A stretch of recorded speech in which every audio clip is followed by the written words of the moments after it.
Welcome to the Big Guy Podcast here on ACAST. We invite you to become members of ACAST Plus. Thank you. This is Jim, stepping out on the pod, rocking out with my whole squad. Oh my goodness, what do we do? Interviews between me and you. Information from A to Z. Medical needs, chronic illnesses, and special needs. We talk to people that hold many different careers to teach us about our strengths and help us with our fears. It's all about learning and trying to help. So contact us and teach us about yourself. Well, this rap is about over. Thank you for helping us to learn and grow bolder. This is Jim on Time Out, helping us learn what our lives are all about. So contact me when you can. Together we can make a better world stand.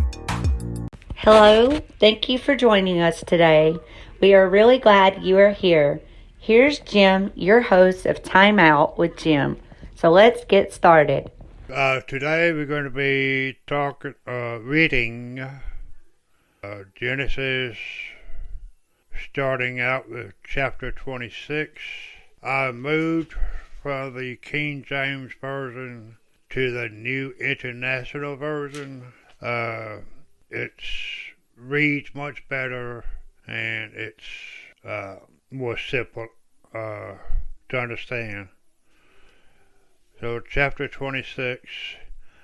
Now there was a famine in the land, besides the previous famine in Abraham's time.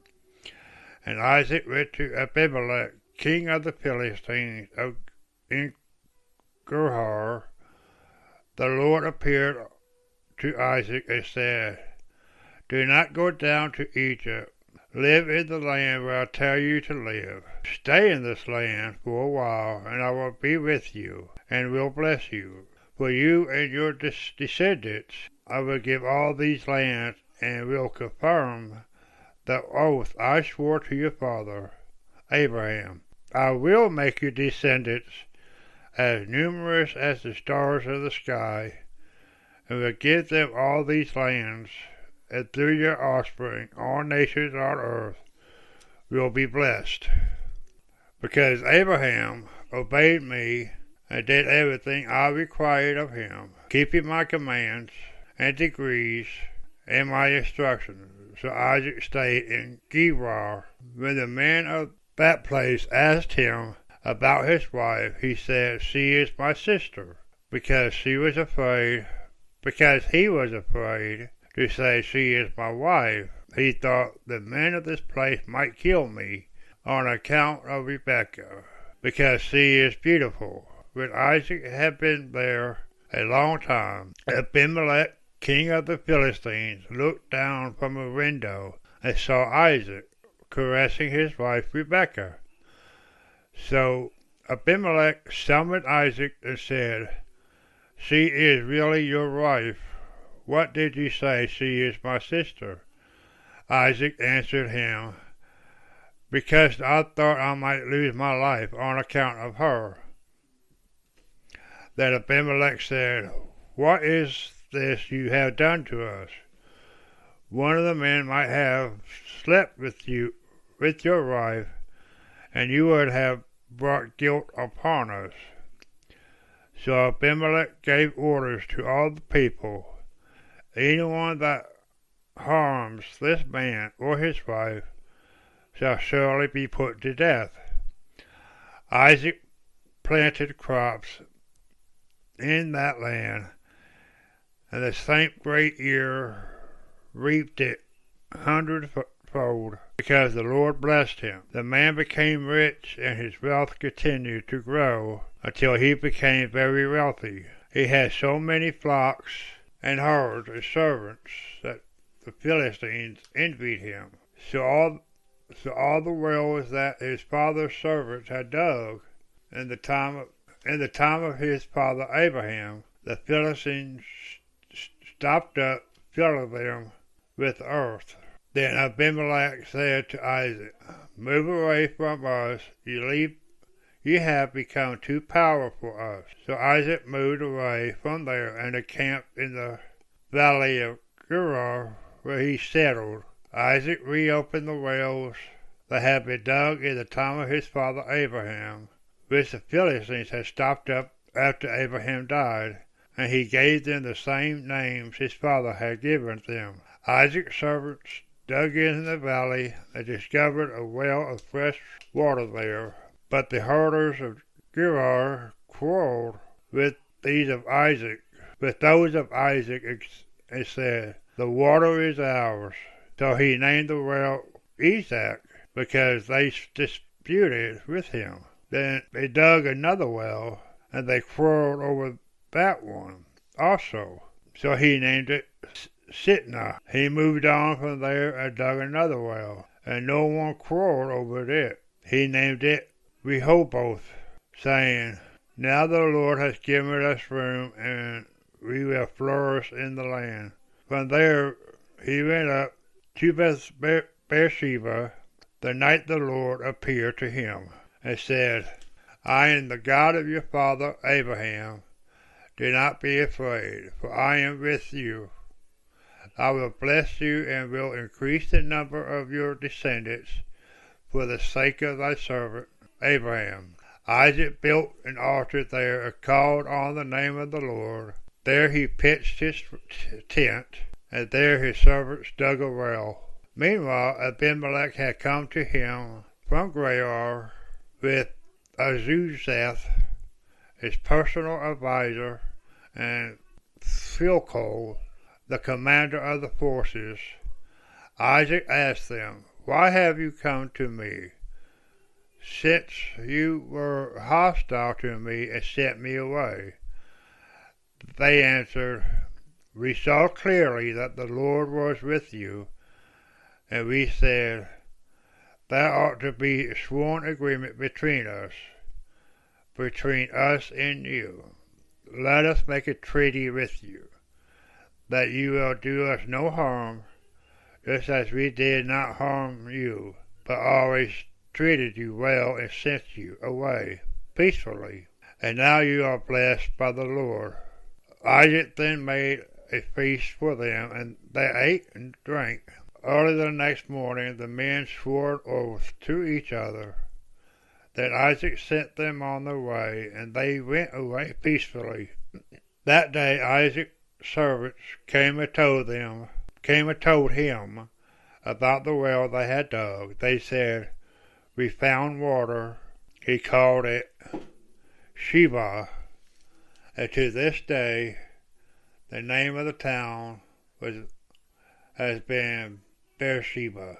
When Esau was 40 years old, he married Judith, daughter of Beel the Hittite, and also Basemath, daughter of Elon the Hittite. They were a source of grief to Isaac and Rebekah. When Isaac was old and his eyes were so weak that he could no longer see, he called for Esau, his older brother, and said to him, "My son, here I am," he answered. Isaac said, "I am now an old man. I do not know the day of my death. Now then, get your equipment, your quiver and bow, and go out to the open country to hunt some wild game for me. Prepare me the kind of tasty food I like, and bring it to me to eat, so that I may give you my blessing before I die." Now Rebekah was listening to Isaac spoke to his son Esau. When Esau left for the open country to hunt game and bring it back, Rebekah said to her son Jacob, "Look, I overheard your father say to your brother Esau, 'Bring me some game and prepare me some tasty food to eat, so that I may give you my blessing in the presence of the Lord before I die.' Now, my son, listen carefully and do what I tell you. Go out to the flock and bring me 2 choice young goats, so I can prepare some tasty food for your father, just the way he likes it. Then take it to your father to eat, so that he may give you his blessing before he dies." Jacob said to Rebekah, his mother, "But my brother is a hairy man, while I have smooth skin? What if my father touches me? I would appear to be tricking him, and would bring down a curse on myself rather than a blessing. His mother said to him, My son, let this curse fall on me. Just do what I say. Go and get them for me. So he went and got them, and brought them to his mother, and she prepared some tasty food, just the way his father liked it. Then Rebekah took the best clothes of Esau, her older brother, which she had in the house, and put them on her younger son, Jacob. She also covered his hands and the smooth part of his neck with the goat skins. Then she handed to her son Jacob the tasty food and the bread that made. He went to his father and said, My father. Yes, my son, he answered. Which is it? Jacob said to his father, I am Esau, your firstborn. I have done as you told me. Please sit up and eat some of my game, so that you may give me your blessing. Isaac asked his son, How did you find it so quickly, my son? The Lord your God gave me success, he replied. Then Isaac said to Jacob, Come near so I could touch you. Come near so I could touch you, my son, to whether know you really are my son Esau or not. Jacob went close to his father, who touched him and said, The voice is the voice of Jacob, but the hands are the hands of Esau. He did not recognize him, for his hands were hairy, like those of his brother Esau. So he proceeded to bless him. Are you really my son Esau? He asked. I am, he replied. Then he said, My son, bring me some of your game to eat, and so that I may give you my blessing. Jacob brought it into him, and he ate, and he brought in some wine, and he drank. Then his father Isaac said unto him, Come here, my son, and kiss me. For he went to him and kissed him. When Isaac caught the smell of his clothes, he blessed him and said, the son of my son is like the smell of a field that the Lord has blessed. May God give you heaven's dew and earth's richness, and abundance of grain and new wine. May nations serve you, and people bow down to you. The Lord over your brothers. We'll be right back after this break. Please consider donating whatever you can afford. Go to anchor.fm/timeoutwithjim. This will help us keep this podcast going. And may the sons of your mother bow down to you. May those who curse you be cursed, and those that bless you be blessed. After Isaac finished blessing him, and Jacob had scarcely left his father's presence, his brother Esau came in from hunting. He too prepared some tasty food and brought it to his father. Then he said to him, My father, please sit up and eat some of my game, so that you may give me your blessing. His father Isaac asked him, Who are you? I am your son, he answered, your firstborn, Esau. Isaac trembled violently and said, Who was it then that hunted game and brought it to me? I ate it just before you came, and I blessed him, and indeed he will be blessed. When Esau heard his father's words, he burst out with a loud and bitter cry, and said to his father, Bless me too, my father. But he said, Your brother came deceitfully and took your blessing. Esau said, Isn't he rightly named Jacob? This is the second time he has taken advantage of me. He took my birthright, and now he's taken my blessing. Then he asked, Haven't you reserved any blessing for me? Isaac answered Esau, I have made him lord over you, and have made all his relatives his servants, and I have sustained him with grain and new wine, so what can I possibly do for you? Esau said to his father, Do you only have one blessing, my father? bless me too, my father." Then Esau wept aloud. His father Isaac answered him, "Your dwelling will be away from the earth's richness, away from the dew of heaven above. You will live by the sword, and you will serve your brother. But when you grow restless, you will throw his yoke from off your neck."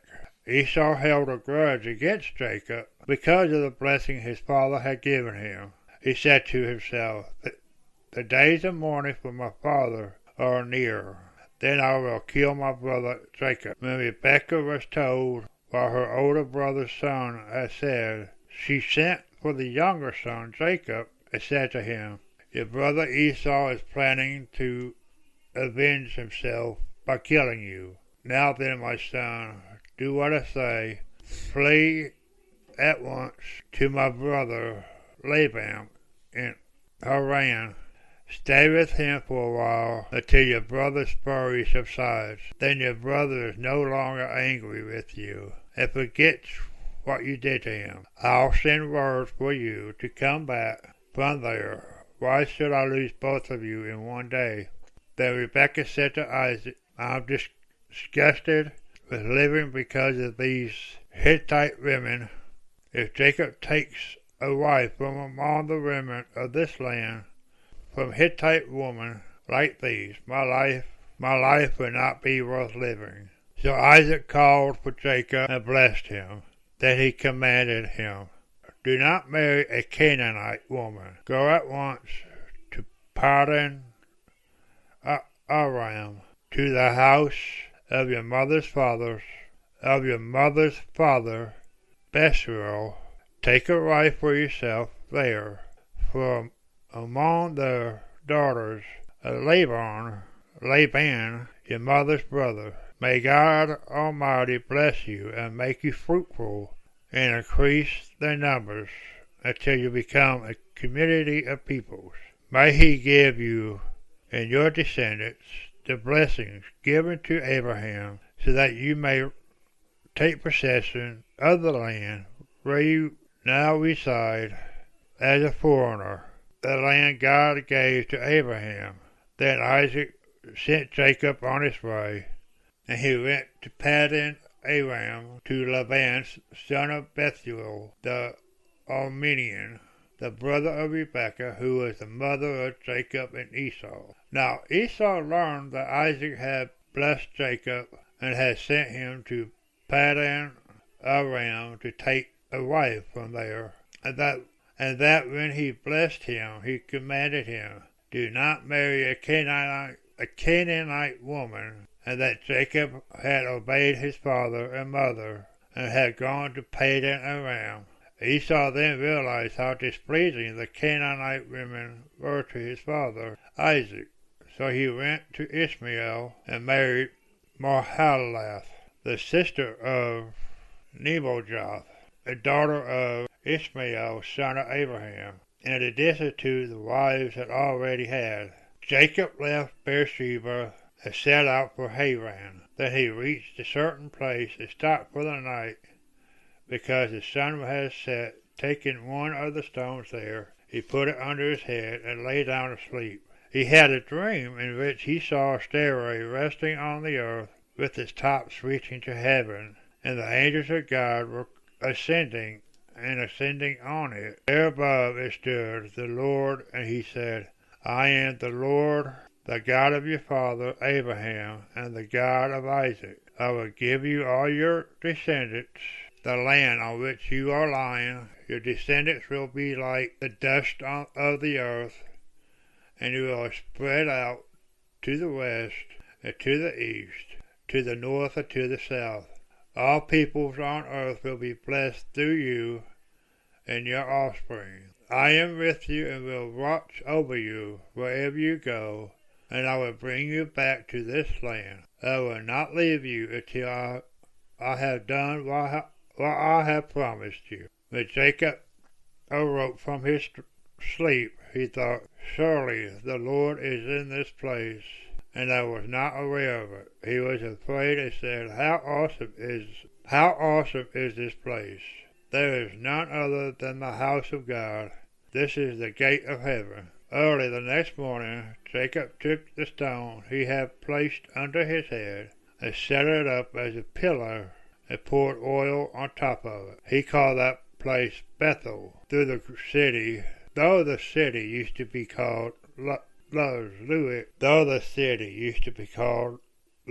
When Jacob made a vow, saying, "If God will be there for me and will watch over me on this journey I am taking, and will give me food to eat and clothes to wear, so that I return safely to my father's household, then the Lord will be my God, and the stone that I have set up as a pillar will be God's house. And all of that you give me, I will give you a tenth." And we're going to stop there, chapter 29.